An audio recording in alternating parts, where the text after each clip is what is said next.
Welcome back to study दावत। आज से हम शुरू करने वाले हैं एक नया चैप्टर जिसका नाम है परसेंटेज। तो दोस्तों, परसेंटेज से क्वेश्चन हर एग्ज़ाम में पूछे जाते हैं, फिर चाहे आपका एसएससी हो या बैंक हो, रेलवे हो या फिर टेट हो, सुपर टेट हो, तो हर एग्ज़ाम में परसेंटेज के क्वेश्चन पूछे ही जाते हैं। तो शुरू करते हैं। ये टाइप 1 है हमारा। तो प्रश्न दिया है हमको कि एक कर्मचारी की मजदूरी में 20% की कटौती की गई है। यदि उसकी मजदूरी को पुनः पहले की मजदूरी के बराबर लाना हो तो उसमें कितनी वृद्धि करनी पड़ेगी, यानी कितने प्रतिशत की वृद्धि करनी पड़ेगी। ऑप्शंस आपको दिए गए हैं।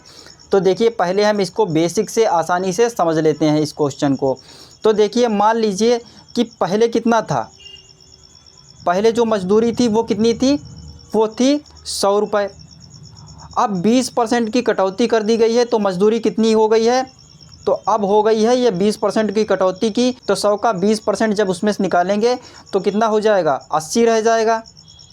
ठीक है, तो 80 रह जाएगा। अब क्या करेंगे, अब कह रहा है कि प्रश्न में कि पुनः पहले की मजदूरी के बराबर लाना हो, तो इस मजदूरी को अब ये 80 हो गई है 100 से, तो अब इस मजदूरी को पुनः पहले जितनी लाना है के बराबर करना है तो उसमें कितनी वृद्धि करनी पड़ेगी, ये हमसे पूछा है। यानी अब हो गई है 80 और हमें 100 करना है, तो हमें कितना बढ़ाना पड़ेगा। तो आप कहोगे कि 80 में हमें 100 करना है तो 20 बढ़ाना पड़ेगा। तो कितना बढ़ाना पड़ेगा, 20 की वृद्धि करनी पड़ेगी। तो वो आप लिखिए 20।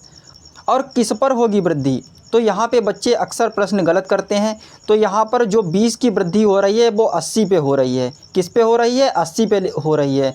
तो यहाँ पे बटे में कितना लिखेंगे, 80 लिखेंगे।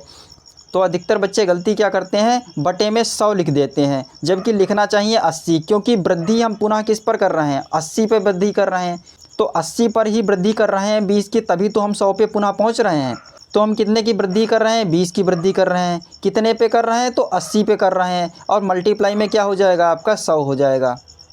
अब इसे सॉल्व करेंगे तो ये 0 से 0 गया, 2 1 कम 2, 2 चौके 8। अब 4 से इसे काटेंगे तो 4 दूना 8 और 2 गया, कितना हो गया 20, 4 पंचे 20, तो ये आ गया 25।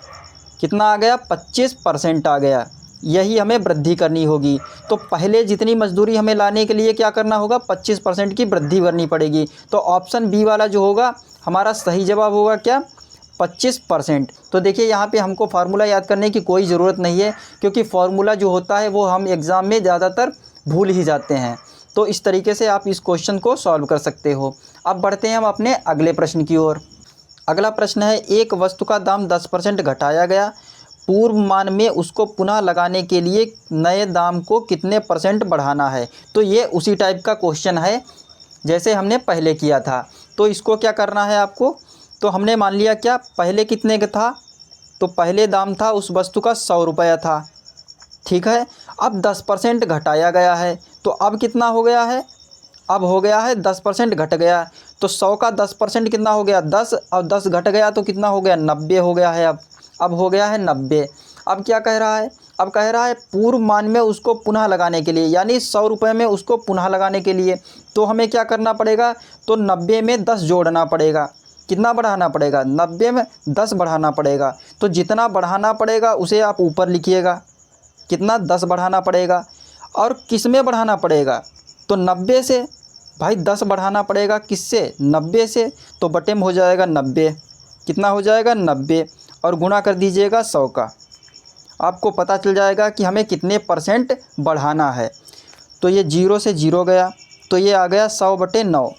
तो 100/9 को अब हम लिखेंगे सही करके। तो 9 से भाग दे दीजिए 100 को। तो 9 को जब हम 11 बार भाग देंगे तो कितना हो जाएगा, 9 11 99 हो जाएगा। 11 नाम 99 हो जाएगा। बचेगा कितना, 1 बचेगा, वो हम ऊपर लिख देंगे। तो इस तरीके से 11 सही 1/9% क्या करना होगा, वृद्धि करनी पड़ेगी। किस में, 90 में। तो 11 सही 1/9% की वृद्धि कर देंगे तो यह पूर्व मान में पहुंच जाएगा। तो उम्मीद करता हूं कि ये टाइप आपको समझ में आया होगा। अगर वीडियो आपको अच्छा लगा है तो वीडियो को लाइक कर दीजिएगा, और चैनल को अभी तक आपने सब्सक्राइब नहीं किया है तो चैनल को सब्सक्राइब कर लीजिएगा। मिलते हैं एक नई वीडियो के साथ, एक नए टाइप के क्वेश्चन के साथ। धन्यवाद।